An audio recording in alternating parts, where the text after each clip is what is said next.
All right, greetings from Northern California and Nevada Presbyterian.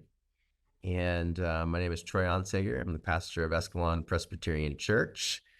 Introduce some of my friends who are pastors in the Presbytery as well. Go ahead, guys. Yeah, my name is Jason, and I'm the associate pastor at Sierra Vista Presbyterian Church. Jeff Ogden, and I'm the pastor at Incline Village, the Village Church in Nevada. I'd like to welcome as our guest today Dr. Jim Edwards, my professor in college and frequent speaker at our pastors' conferences. Glad to have you on our call, Jim. Great to be here. Thank you. Well, we want to start with just some little history of what we've been trying to do is to get a group of churches together to go on a trip. And Jason is the one who started this ball rolling. Go ahead and tell us a little bit history about that project, Jason, and then why we've had to change course right now.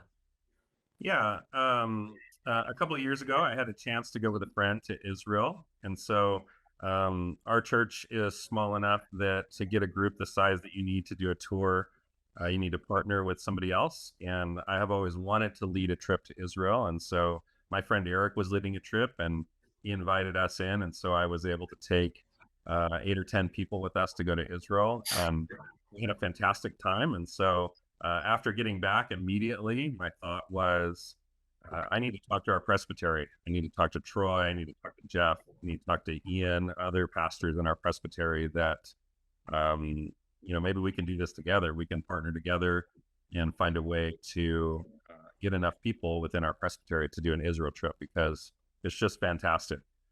Going and walking in the footsteps of Jesus and seeing the things where the disciples were, where Jesus taught, is just amazing. And so I started working making that happen.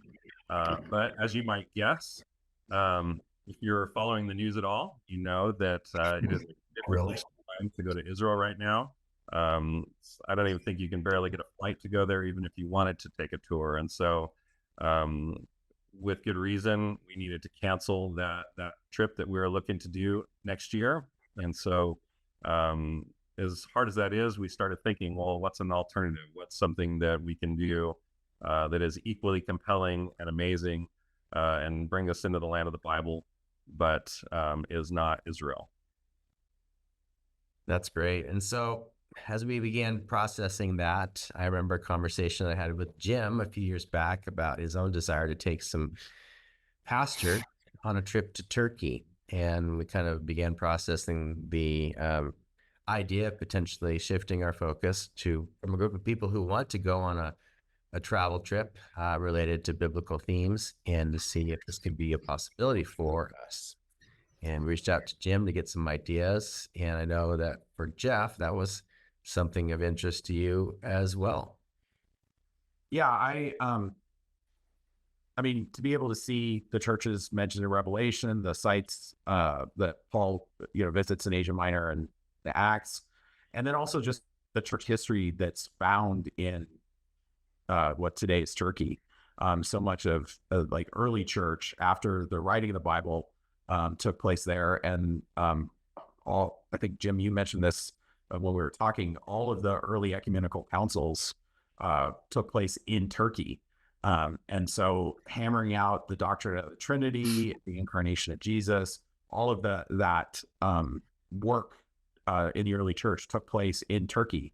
And so to be able to visit some of those places and have discussions, especially with somebody as knowledgeable as Jim around these subjects, I got really excited about the idea of being able to have discussions about not just the Bible issues and, Paul's stay in Ephesus and things like that, but then also to talk early church history and some of the core shaping of the Christian faith and understanding Christian doctrine springs out of this area. I'd love to have a tour like that.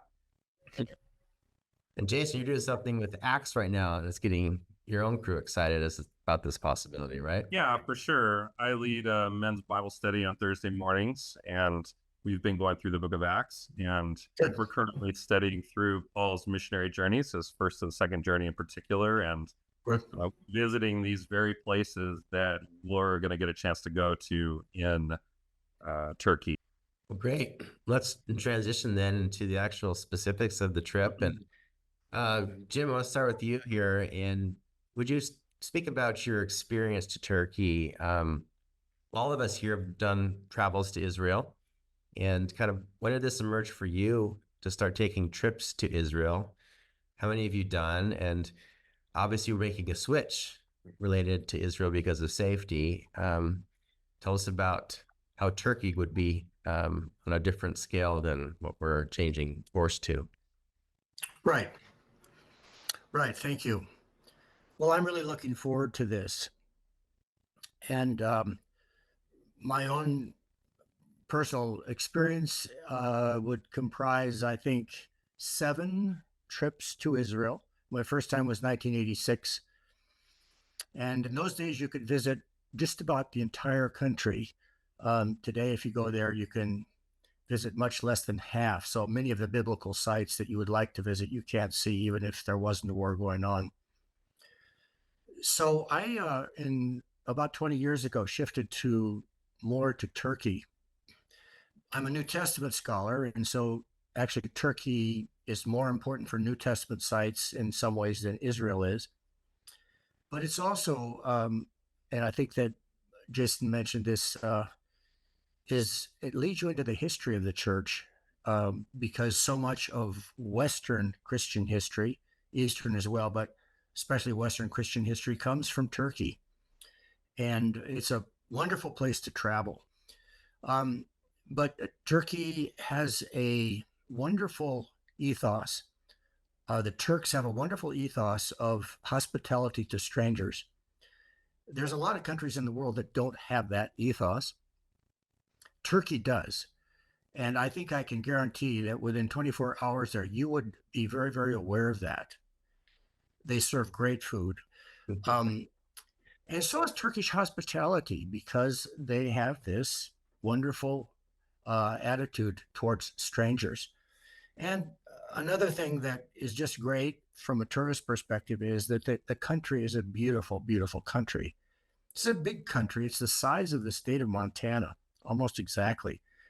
And it has just so many things. It has spectacular coastlines on the Adriatic and then on the Mediterranean to the south, just beautiful coastlines. It's got mountains, Mount Ararat, 17,000 feet, it's mentioned in the book of Genesis, is in Turkey. Huge mountains. You'll see snow-covered mountains there. And it's got unique rock formations in Cappadocia that Tufa, they dug many caves out of, cave churches. Will go there. And of course, many, many sites. Not so many Old Testament sites, but as Jason mentioned, when you read the book of Acts, chapters 10 through 20, it's all set in modern day Turkey. So Turkey becomes the kind of birthplace of Christian missions. And it's from Turkey that the gospel moves to Europe. And from Europe, of course, it came to America. So we can trace our roots back to Turkey as well. That's great. Tell us about your experience with this tour company, accommodations, their guides, the places they'll take us, the accessibility of these sites in terms of crowds. What's your experience been like? We travel with Eon Tours. The leader of it is a man named Aydin Aygun. I met him as a student at Gonzaga University when I taught in Spokane, Washington. He was doing his master's degree in Christian history there. And I have traveled with Aydin to Turkey, I think 12 times. And he is one of the more remarkably gifted people I've been around. He will know everybody's name within 24 hours. He will greet you as though you are part of his family. He loves his country. He is a remarkably magnanimous person. He knows a huge amount about Turkey, but he loves his country and he wants people to experience the very best of it. So in addition to going to sites that are wonderful, and Troy mentioned this, one of the great things about Turkish historical sites is that they are not flocked like they are in either Greece or in Israel.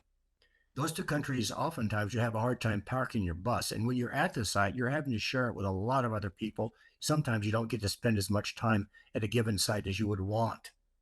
You don't have that trouble in Turkey, with the single exception of Ephesus, which does get a lot of tourists.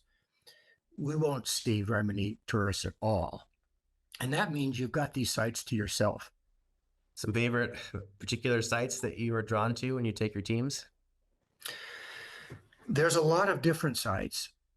When you go to Cappadocia, you're looking in these caves that have been dug into these hillsides.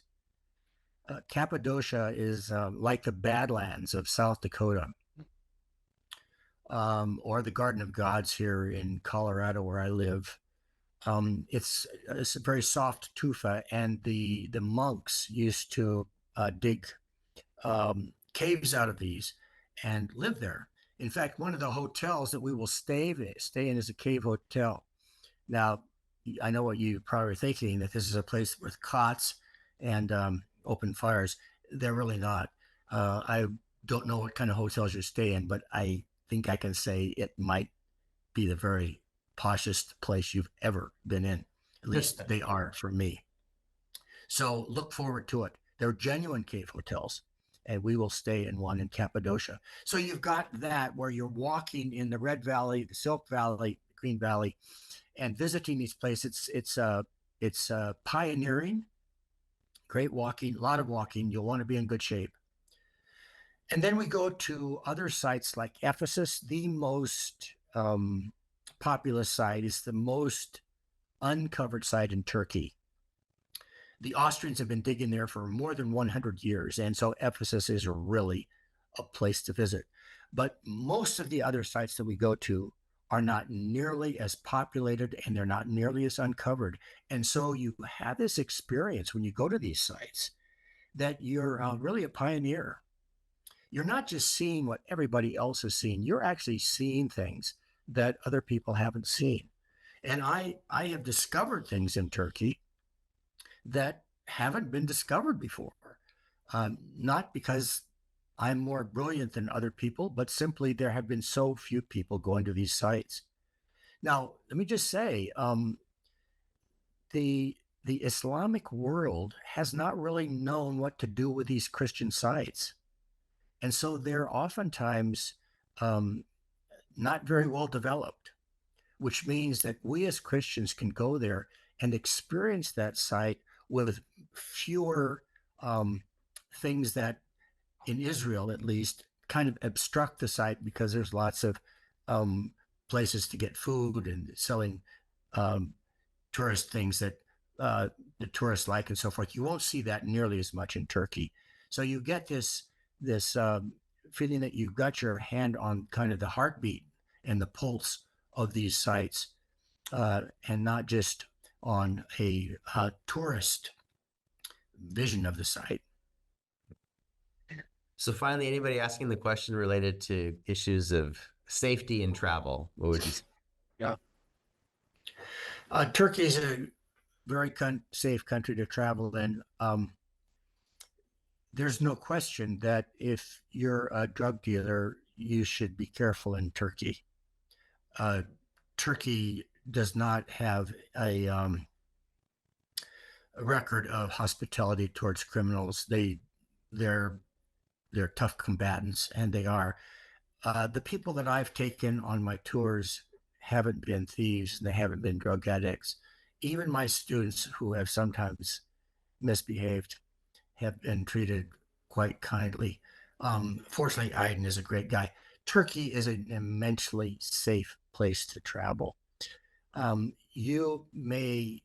don't think it's a place that we would go to on your own. It's a place that you will go to on a tour like this, and you will really experience it. And I think I can guarantee that after you've been there 12 hours, 24 hours at the most, the apprehension that you have now about going to Turkey, you will forget about. You will totally forget about it, because of the hospitality of the people, because of the good food, because of the fellowship, the sights that you see.